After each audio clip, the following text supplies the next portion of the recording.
Most people don't actually want wealth. What they want is the feeling of being seen as successful. This confusion sits at the heart of nearly every financial mistake people make, especially in the United States. From a young age, Americans are taught, visually, culturally, and emotionally, that success should look expensive. Movies show rich people living in massive homes. Advertisements tie happiness to luxury cars. Social media turns financial progress into a public performance. Over time, people stop asking whether they are becoming financially secure and start asking whether they look like they are. The Millionaire Next Door exists to dismantle this illusion. Thomas J. Stanley and William J. Danko did not approach wealth as a fantasy or a motivational concept. They approached it as a measurable outcome of behavior.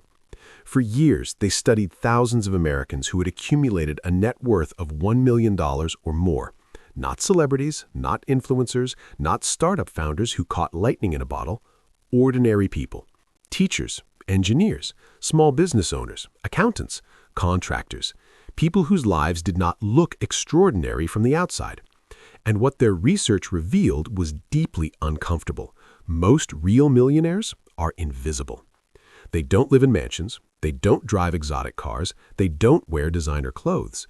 They don't live in neighborhoods associated with prestige or status. In fact, many of them live next door to people who earn less money but spend far more. This is why the book's title matters. Wealth often lives quietly, hidden behind unremarkable behavior. If you rely on visual cues to identify who is rich, you will almost always be wrong. The reason this shocks people is because they confuse income with wealth. Income is a flow of money. Wealth is the accumulation of assets over time. A household earning $300,000 a year with a massive mortgage, luxury car payments, private school tuition, credit card balances, and constant lifestyle expenses is not wealthy. They are financially dependent on their income continuing without interruption. If that income stops, job loss, illness, burnout, the entire structure collapses. That's not wealth. That's fragility disguised as success. Now, compare that to a household earning $60,000 or $70,000 a year. They live in a modest home, well below what a bank would approve. They drive paid-off vehicles. They invest consistently in retirement accounts. They avoid consumer debt. Over 25 or 30 years, this household quietly builds assets. No applause, no admiration, but real financial independence. The book makes this point repeatedly because people resist it. Wealth is built by what you don't spend. American culture celebrates income loudly. Promotions are praised, raises are congratulated, bigger homes and newer cars are treated as milestones. Net worth, on the other hand, is invisible. No one claps for a person who quietly invests for 3 decades. So people chase what gets attention now instead of what creates freedom later. The result is a nation full of high earners who are financially trapped. Stanley and Danko identified a clear behavioral divide. One group they call under-accumulators of wealth. These people earn good money but fail to build assets. Every increase in income triggers lifestyle expansion. A nicer house because we can afford it now. A better car because we work hard. More expensive vacations because we deserve it. None of these decisions feel irresponsible in isolation, but together they form a system that prevents wealth from ever forming. The other group, prodigious accumulators of wealth, behave differently. They live far below their means even when income rises. They resist lifestyle inflation deliberately.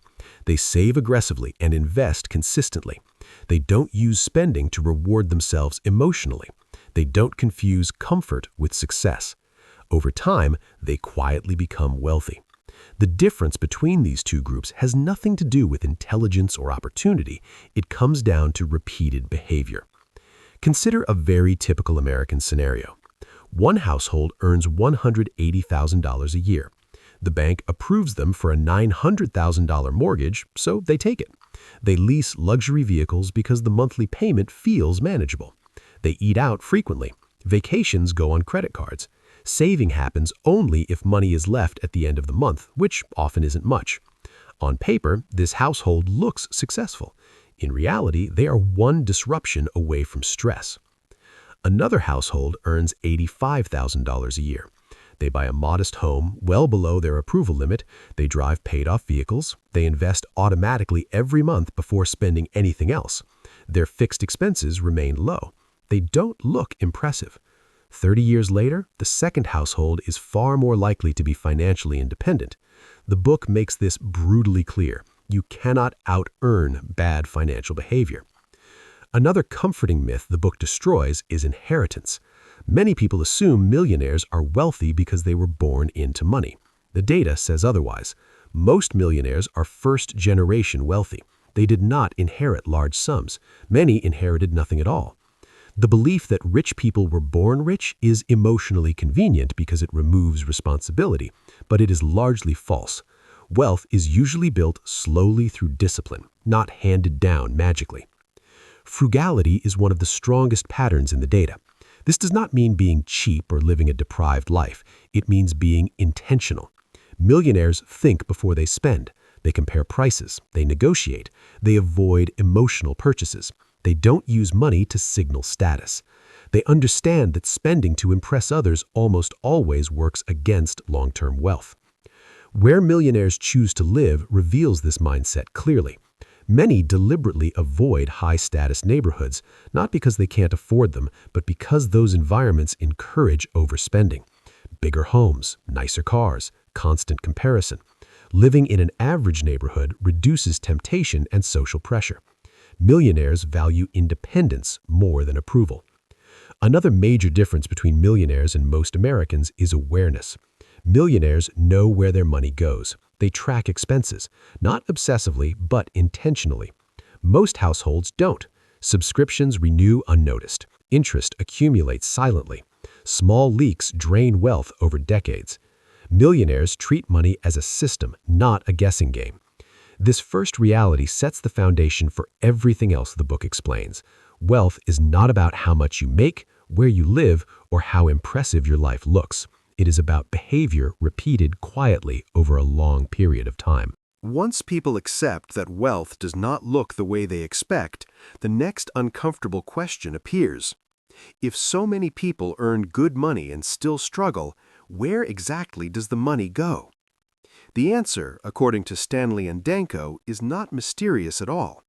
It leaks out through everyday decisions that feel normal, justified, and harmless in isolation. The problem is not a single bad choice. It is a system of choices that quietly works against wealth. One of the strongest patterns the authors observed is that most Americans do not manage money intentionally. They react to it. Money comes in, bills get paid, spending happens, and whatever is left, if anything, is called savings. This approach feels natural, but it almost guarantees failure. Millionaires do the opposite. They decide in advance what portion of their income will go towards saving and investing, and they treat that decision as non-negotiable. What's left determines their lifestyle, not the other way around.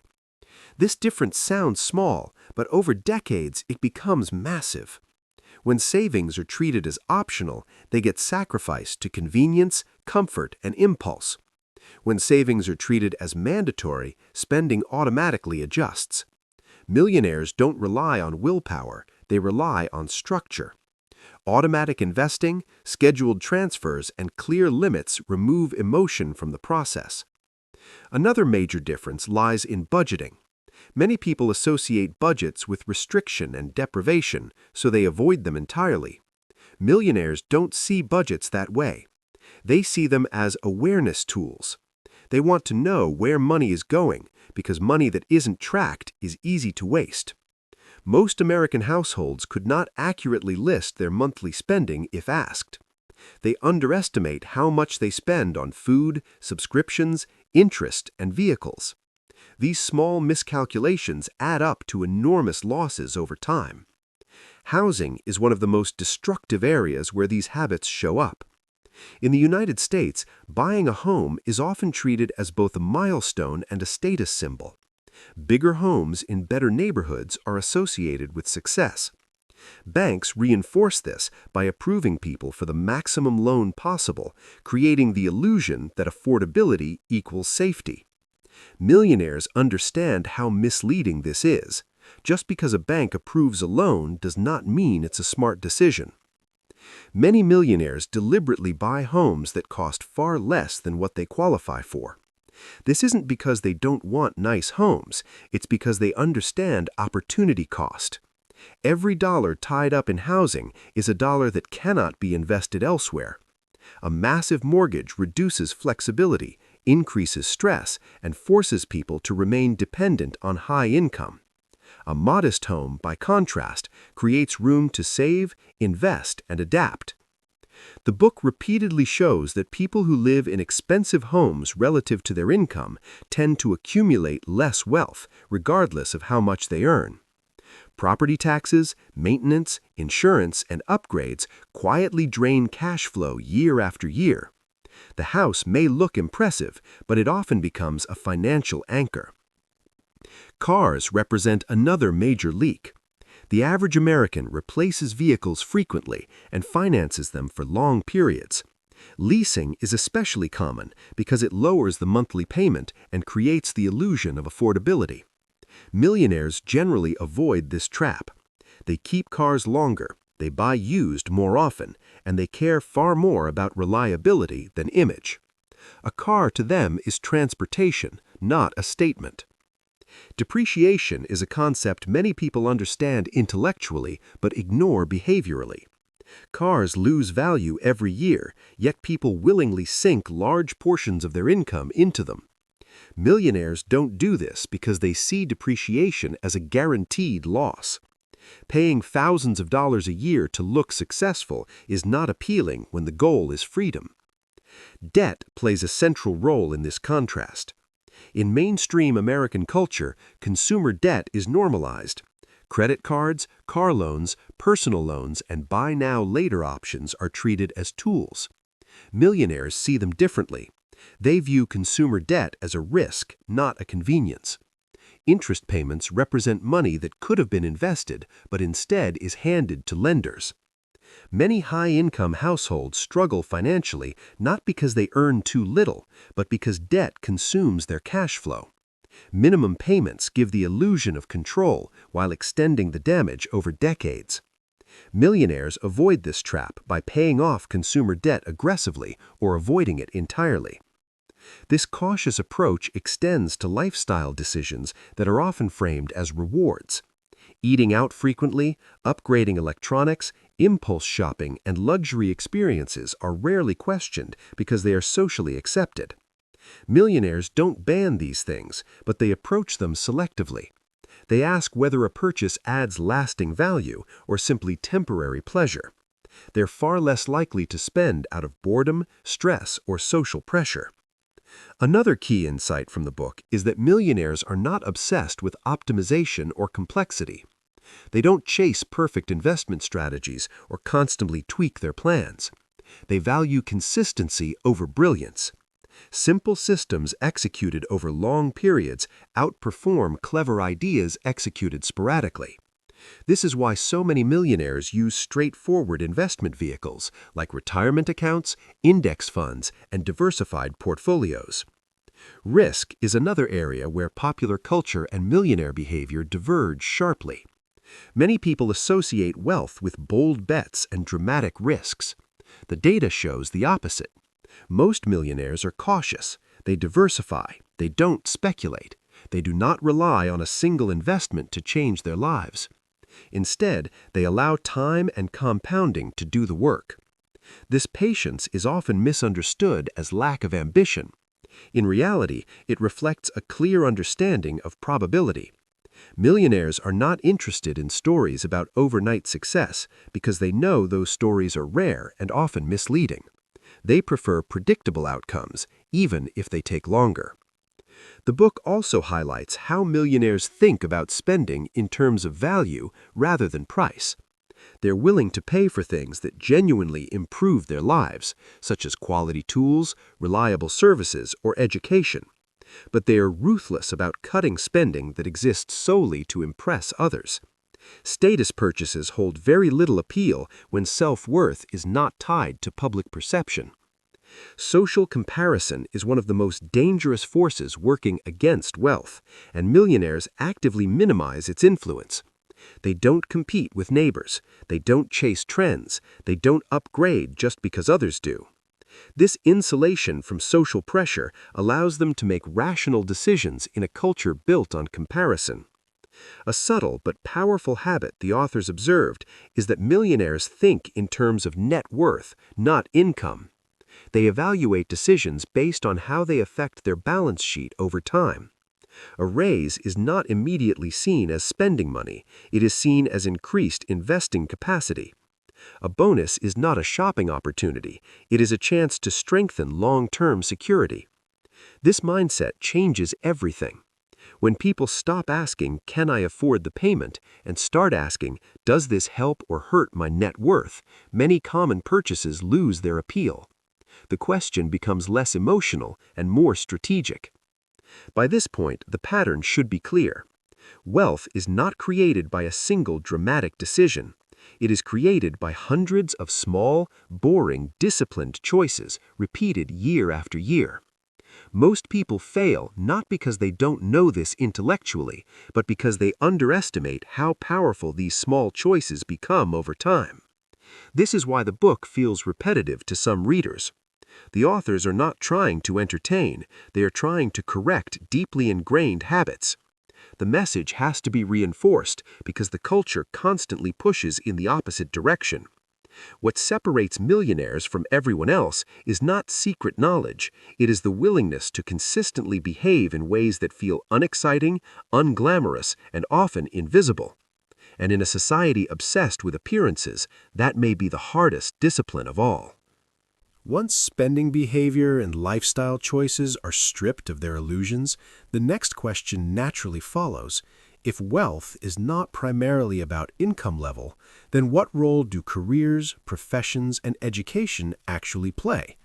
This is where many people become defensive, because they've been taught that choosing the right career is the main determinant of financial success. The Millionaire Next Door challenges this belief directly, and the data does not support the popular narrative. One of the most surprising findings in the book is that many high-status, high-income professions consistently fail to produce wealth. Doctors, lawyers, executives, and other professionals often earn excellent incomes, yet as a group they are disproportionately under-accumulators of wealth. This does not mean individuals in these fields cannot become wealthy. It means that the structure and culture of these professions often encourage behaviors that work against wealth. High income creates a dangerous illusion of safety. When money comes in easily and consistently, it becomes easier to justify spending. Large homes feel reasonable. Luxury vehicles feel earned. Expensive lifestyles feel deserved. Over time, fixed expenses rise to match income, and financial flexibility disappears. The profession itself doesn't create the problem. The lifestyle expectations attached to it do. In contrast, many millionaires work in jobs that do not carry prestige. Engineers, teachers, accountants, small business owners, contractors, and middle managers appear frequently in the data. These roles often come with moderate incomes but predictable cash flow. Without social pressure to look successful, individuals in these fields are more likely to live below their means and invest consistently. Entrepreneurship also looks very different than the media portrays it. Most millionaires who own businesses do not run flashy startups or tech companies. They own boring businesses, plumbing companies, landscaping services, distribution firms, manufacturing shops, local service operations. These businesses are not exciting to talk about, but they generate steady income and allow owners to control expenses. The key advantage of these businesses is not explosive growth, it is stability. Predictable cash flow allows for consistent investing and disciplined spending. Many small business owners quietly accumulate wealth not by chasing massive expansion, but by running efficient operations year after year.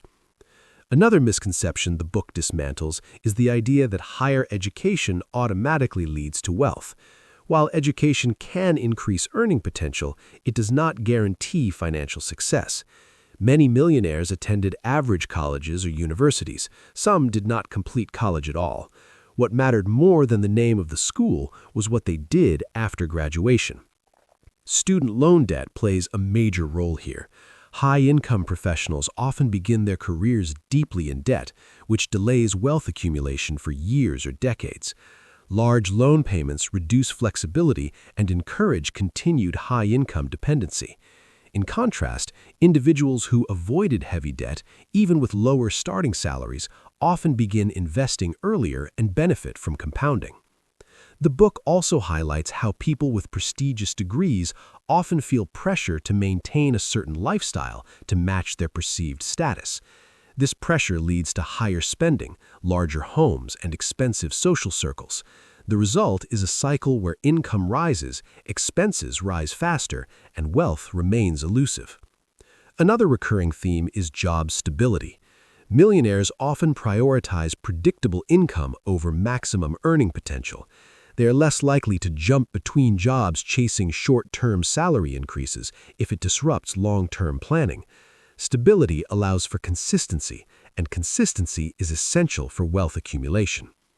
Risk tolerance is another area where popular belief and reality diverge. People often associate wealth with risk-taking. The data shows that most millionaires are risk-aware, not risk-seeking. They diversify income streams when possible. They avoid putting all their financial hopes into a single outcome. They do not bet their future on one big win. This cautious approach extends to investments and career decisions alike. Millionaires tend to avoid industries with extreme volatility unless they have strong buffers in place. They are not interested in gambling their financial future for excitement or status. Another important insight involves time. Millionaires think in decades, not years. Career decisions are evaluated based on long-term sustainability, not immediate gratification. A job that pays slightly less but offers stability, benefits, and work-life balance may be preferred over a higher-paying role that encourages burnout and overspending. The book also explores the role of self-employment in wealth creation. Many millionaires are self-employed, but not in glamorous ways. Self-employment provides control over income, expenses, and time. That control allows disciplined individuals to align their work with their financial goals. However, the authors are clear that self-employment alone does not guarantee wealth. In fact, many self-employed individuals struggle financially because they lack discipline. The difference lies in behavior. Self-employed millionaires pay themselves modestly, reinvest profits, and avoid lifestyle inflation even when business income rises. Another pattern that emerges is the willingness of millionaires to delay gratification. They are willing to postpone visible rewards in exchange for long-term security. This applies to career choices, spending decisions, and lifestyle upgrades. While others rush to display success, millionaires quietly build it. The book also highlights how many people misunderstand financial intelligence. It is not about complex strategies or insider knowledge. It is about understanding basic principles and applying them consistently. Many millionaires have simple financial systems that they follow religiously. Complexity is avoided because it introduces errors and emotional decisions. Social environment plays a significant role as well. Millionaires tend to associate with people who share similar values around money. They are less likely to be influenced by peers who prioritize consumption and status. This creates a reinforcing cycle where disciplined behavior feels normal rather than restrictive. One particularly revealing observation involves how millionaires respond to income increases. Instead of immediately upgrading their lifestyle, they increase their savings and investments. This habit compounds over time. Each raise accelerates wealth accumulation instead of consumption. The book makes it clear that career success alone does not create wealth. Behavior does. A modest income managed well will outperform a high income managed poorly almost every time. This reality is uncomfortable because it removes excuses. It shifts responsibility from external factors to personal choices. By now, a pattern should be unmistakable. Wealth is not the result of intelligence, credentials, or luck. It is the result of long-term discipline applied in ordinary circumstances. The careers that produce the most millionaires are not the most glamorous. They are the ones that allow consistent saving, controlled spending, and patience. This understanding reframes the entire idea of success. Instead of asking which career looks impressive, the better question becomes which career supports the behaviors that lead to wealth. In a culture obsessed with status, that question rarely gets asked. And this brings the discussion to an even more uncomfortable area: family, children, and how financial habits are passed down or destroyed across generations. Once careers, income, and personal behavior are stripped down to what actually matters, the conversation inevitably moves into the most emotionally charged area of the book: family, children, and how money habits are transmitted across generations. This is where many readers become uncomfortable, because the findings directly contradict what feels kind, supportive, and loving. The Millionaire Next Door does not approach this topic emotionally. It approaches it empirically, and the conclusions are difficult to ignore.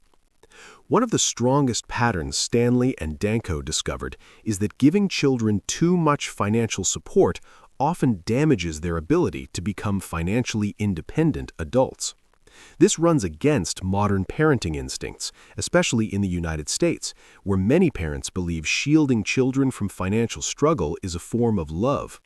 The data shows that excessive support often produces dependence, entitlement, and poor financial discipline. Millionaire parents tend to help their children differently. They focus on teaching responsibility, work ethic, and accountability rather than providing money. They're less likely to give large cash gifts, cover ongoing expenses, or bail children out of financial trouble. This does not mean they are uncaring. It means they understand that repeated rescue destroys learning. The authors describe many cases where adult children of wealthy parents struggle financially despite having access to resources. The problem is not lack of opportunity, it is lack of discipline. When money arrives without effort, it loses meaning. Spending feels painless, consequences feel distant. Over time, this creates adults who earn money but fail to keep it. In contrast, many self-made millionaires grew up in households where money was discussed openly but not handed out freely. They were expected to work, budget, and make trade-offs.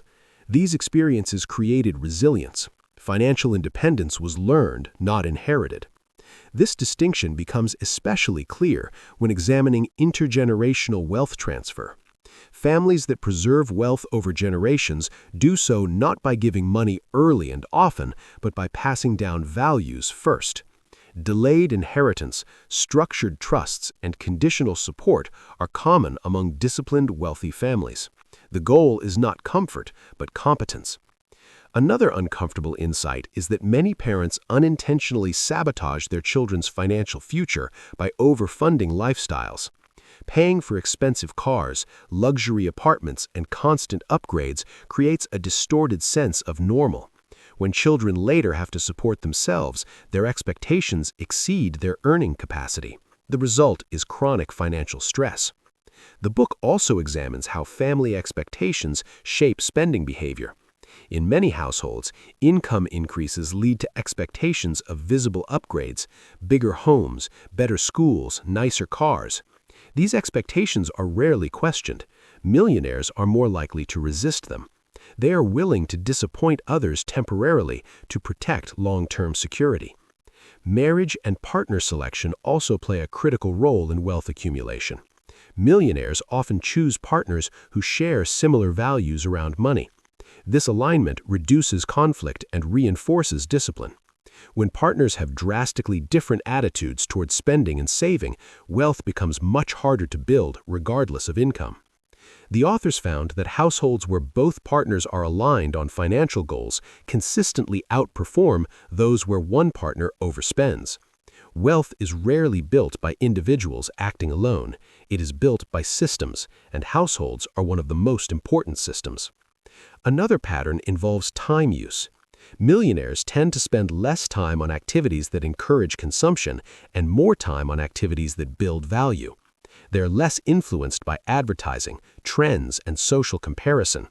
This insulation allows disciplined behavior to persist without constant resistance. Charitable giving is also addressed in the book, often misunderstood as a contradiction to frugality. Millionaires do give, but they do so intentionally. Giving is planned, not impulsive. It is aligned with values, not guilt.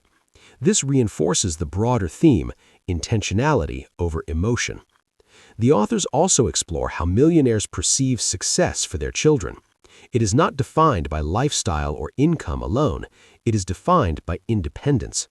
A child who can support themselves, manage money, and avoid chronic debt is considered successful, even if their lifestyle appears modest. This perspective clashes with modern social pressure, where success is often measured by visible achievements. Millionaire parents are willing to accept temporary discomfort and judgment if it means their children develop long-term strength. Another revealing insight is how family traditions around money persist. Households that discuss money openly, teach budgeting early, and involve children in financial decisions tend to produce adults with healthier financial behavior. Silence around money, on the other hand, often produces confusion and poor decision-making. The book also highlights the danger of using money to solve emotional problems within families. Financial bailouts may relieve short-term stress, but often reinforce long-term dependence. Millionaires recognize this and choose more difficult but constructive forms of support, such as guidance, education, and accountability. At a broader level, the family patterns described in the book reinforce a central theme. Wealth is fragile when values are weak. Money alone does not create security, behavior does. Without discipline, even large fortunes erode quickly. This understanding reframes the idea of legacy. Legacy is not about how much money is passed down. It is about how well future generations are equipped to manage it. Many millionaires care less about leaving wealth and more about leaving competence. By this point, the cumulative picture becomes clear. Wealth is not the product of a single decision, career, or advantage. It is the result of a lifestyle built deliberately over decades and reinforced across generations. Most people never experience this because their financial behavior is shaped by emotion, pressure, and social comparison. Which leads to the final realization of the book. The biggest barriers to wealth are not external, they are internal. And they are reinforced daily by culture, expectations, and habit. By the time all of these patterns are placed side by side, the conclusion of the Millionaire Next Door becomes impossible to avoid. Wealth is not rare because opportunity is rare. Wealth is rare because the behavior required to build it is deeply unpopular. Almost everything that creates wealth runs against modern culture, social pressure, and human instinct. The average person is not financially trapped because they are unlucky or unintelligent. They are trapped because they are optimized for comfort, approval, and short-term pleasure in a system that quietly punishes those choices over time. The most dangerous enemy of wealth is lifestyle. By the time all of these patterns are placed side by side, the conclusion of the Millionaire Next Door becomes impossible to avoid. Wealth is not rare because opportunity is rare. Wealth is rare because the behavior required to build it is deeply unpopular. Almost everything that creates wealth runs against modern culture, social pressure, and human instinct.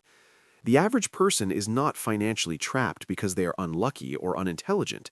They are trapped because they are optimized for comfort, approval, and short-term pleasure in a system that quietly punishes those choices over time. The most dangerous enemy of wealth is lifestyle inflation. Every time income increases, spending is expected to rise alongside it. Bigger home, better car, nicer vacations, more convenience. These upgrades are framed as progress, but in reality, they are often chains. They raise fixed expenses, reduce flexibility, and lock people into needing high income forever. Millionaires understand this trap and avoid it deliberately. They do not allow their lifestyle to define their financial ceiling. Status obsession plays a similar role. In the United States especially, spending is social. People buy not just for utility, but for signaling. Cars, homes, clothes, and experiences are used to communicate success. Millionaires reject this game, not because they are immune to ego, but because they understand the cost. Every dollar spent to impress others is a dollar that cannot work for you. Over decades, that trade-off becomes enormous. Debt completes the trap. Consumer debt allows people to live lifestyles they have not earned yet. It smooths over poor decisions and delays consequences. Minimum payments create the illusion of control, while interest quietly compounds against the borrower. Millionaires see debt for what it is, a claim on future income. They avoid it not out of fear, but out of clarity. Another uncomfortable truth the book makes clear is that wealth requires patience in a culture addicted to speed. Most people want results quickly. They want visible proof that they are doing well. Wealth, however, compounds slowly. The early years feel unrewarding. There is no applause for saving, no admiration for restraint, no social recognition for driving an old car or living in a modest home. Millionaires accept this trade-off because they are playing a longer game. This long-term thinking extends to how millionaires measure success. They don't ask whether a decision makes them feel good today. They ask whether it strengthens their position 5, 10, or 20 years from now. This reframing changes everything. Many common purchases lose their appeal when evaluated through a long-term lens. The book also forces readers to confront an uncomfortable reality. Most people already have enough income to build wealth, but choose not to. The issue is not earning too little, it is spending too much relative to income. This truth is difficult to accept because it removes convenient excuses. It shifts responsibility inward. Opportunity in countries like the United States is not evenly distributed, but it is widely available. What differs dramatically is how people respond to that opportunity. Some use it to inflate lifestyle, others use it to build security. The difference compounds over time until the outcomes look like destiny rather than choice. Another key realization is that wealth is not built through intensity, but through consistency. You do not need extreme discipline for short bursts. You need moderate discipline sustained for decades. This is why simple systems outperform complex strategies. Automatic saving, controlled spending, boring investments, predictable behavior. These are not exciting, but they are effective. The authors are clear that intelligence, talent, and education do not guarantee wealth.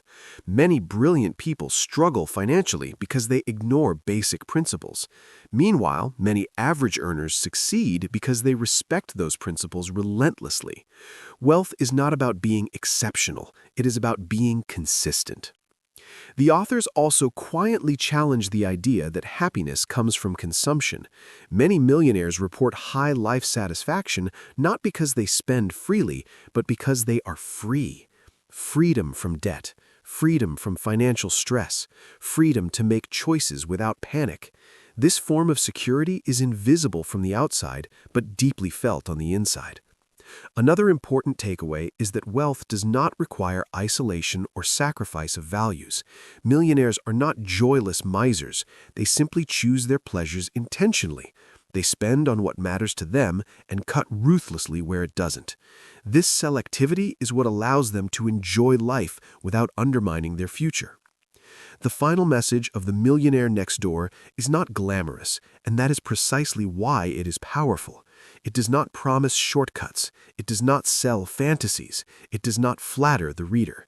It explains why wealth is usually built quietly, slowly, and deliberately by people who are willing to live differently than the crowd. Most people will never follow this path, not because it is impossible, but because it is socially uncomfortable. It requires resisting comparison. It requires saying no when others say yes. It requires valuing independence over appearance. These choices rarely earn praise in the moment, but they compound into something far more valuable over time. That is why real millionaires often go unnoticed. They don't announce themselves. They don't perform success. They don't chase validation. They live next door, drive past you in ordinary cars, and shop in the same stores. And while others wonder why wealth feels out of reach, they quietly enjoy the freedom that comes from decades of disciplined behavior. This is not a story about money. It is a story about priorities, about choosing long-term freedom over short-term comfort, about building a life that works quietly instead of one that looks impressive loudly. That is the real lesson of the Millionaire Next Door, and it is available to almost anyone willing to accept it.